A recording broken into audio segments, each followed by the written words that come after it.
40 cars closer to Indy types than anything else ever created.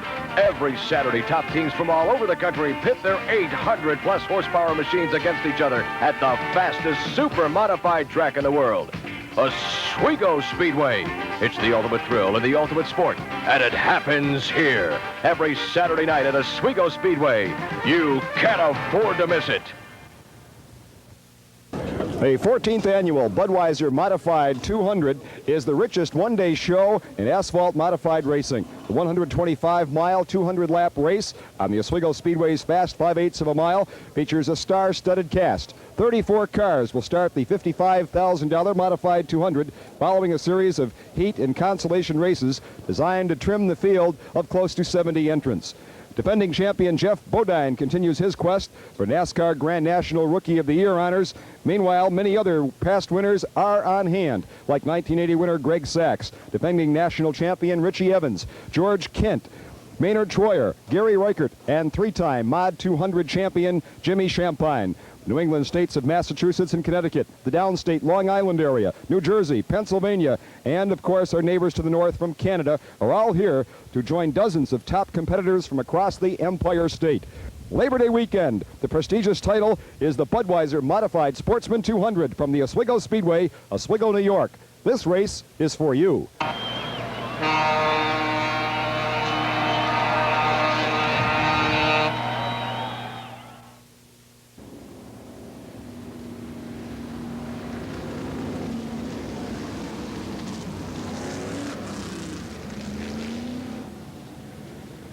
In the starter's tower raises the white flag for the first time this afternoon, indicating we're ready to go racing.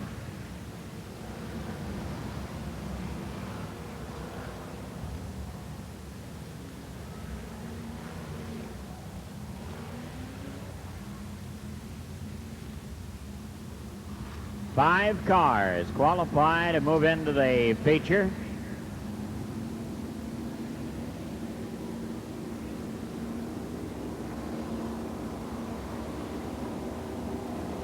The winner of this, the first qualifying heat, gets the pole position for the Bud Modified 200. Second heat outside of that front row, so on back down the line. Down they come. Green flag is out there, and we're underway. And look at the Rapid Roman up there, just out of a qualifying spot after starting at the rear. And only 2 laps completed. The 01 on the outside, Gary Ewell fighting to take the lead. And Gary Ewell has the #1 spot. Randy Hedger back there in second. And the Rapid Roman takes over the #2 spot. Richie Evans in the BR2 at 61. Now moves to the outside of the 01, Gary Ewell. Evans trying to pull alongside. He squares it up, wheel to wheel through that #3 turn. And coming down the front straight, it is a new leader, the 61 of Richie Evans. Whoa, and look out. There goes Gary Reichert as he and the 11 came together. Gary just a little bit out of shape coming out of 2. And the 11 of Bobby V got into him, sent him spinning around off that second turn. Checkered flag. And the Rapid Roman the winner. A tight battle there for the 3rd place finish, but Randy Hedger got it. Billy Colton finishing 4th, Zacharias 5th.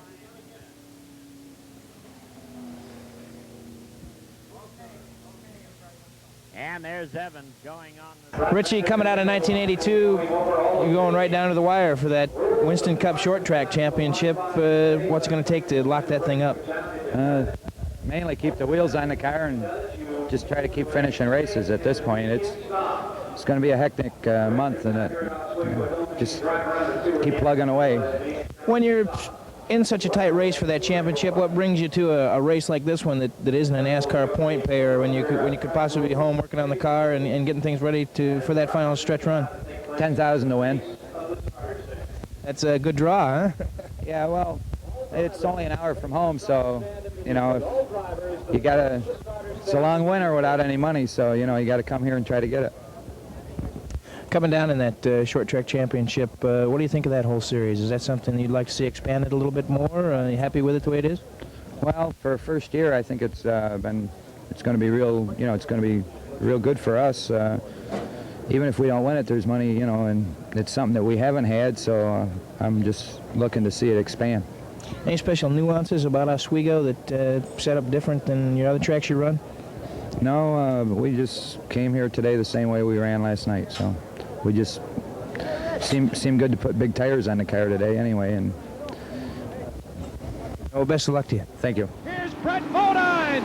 Brett in the number 12 runs outside. He takes over third and now goes to work on Champagne. Greg Sachs out in front in the Wilsburg Special number 5. He's running 18:88. Champagne in the number 2 spot. Brett Bodine running third. Battle for fourth between McGraw, Michaud, Shepard, Baldwin, and Hebron. They are all right tight together. Nobody can make a move back there, bunched up behind McGraw. McGraw's hanging on to fourth. Shepard looks to go outside, can't do it. Michaud sitting out there. McGraw drifts wide. Shepard dives low, he takes over fourth. Hebron tries to follow him through the hole. McGraw looks to come back down into a qualifying spot, can't do it. As your leader running 18:7. 18:7 for your leader, Greg Sachs. Champagne and Bodine 2 seconds behind. Shepard and Hebron run fourth and fifth. After that, everybody's looking at the cut safe. Down the front straightaway, the Wilsburg number 5, Greg Sachs out in front, 18:55. That's the fastest lap in race competition. 18:55 for Greg Sachs. Hanging on to second. Brett Bodine in third. Doug Hebron fourth. Here's the battle for fifth. Baldwin again alongside the Deuce of Shepard again. Has to back out of there. Ronnie Shepard trying to hang on for fifth. The checkered flag is out. Hebron in the wall down here. Hebron into the wall down in turn 4.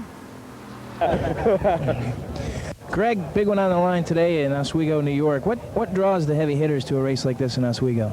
Well, you know, this is a beautiful speedway, but the main thing here, you know, there's a lot of money at stake at this race. Besides the prestige, the money is here. Now, you got a full weekend of activity. They've been running modified races for the last 3 nights. And what's it do to your preparation for a race like this in Oswego? Well, it makes it tough. You know, crew's got to do an awful lot of work. We ran Stafford Speedway last night, won that race, and the fellas spent all night driving here, so they get right to work on the car to get it prepared for this race. And then we've got to make it back to, we're going to take tomorrow off, because we've got a big point battle going on at Stafford right now, and we've got a 200-lapper there on Monday, so we're going to take Sunday off to prepare for the 200-lapper. Say, what happens when you get into these point battles? Richie Evans is in the middle of one for the Winston Cup Short Track Championship. Is the money really worth it to draw you away from those point battles? Well, it is. Like in Richie's case for the Winston Regional Championship, they've put a lot of money into that. And in my particular case at Stafford, they have a very nice point fund for the end of the year. So, but the points, the money here is enough to draw you away from possibly taking that extra time to prepare? Yeah, you know, this is an awful temptation here. 10 grand's a lot of money. It sure is. We won this race once before. I won it with Cal Smells, and I'd like to kind of make it 2 today. All right, well, best of luck to you. Thank you. Thanks a lot.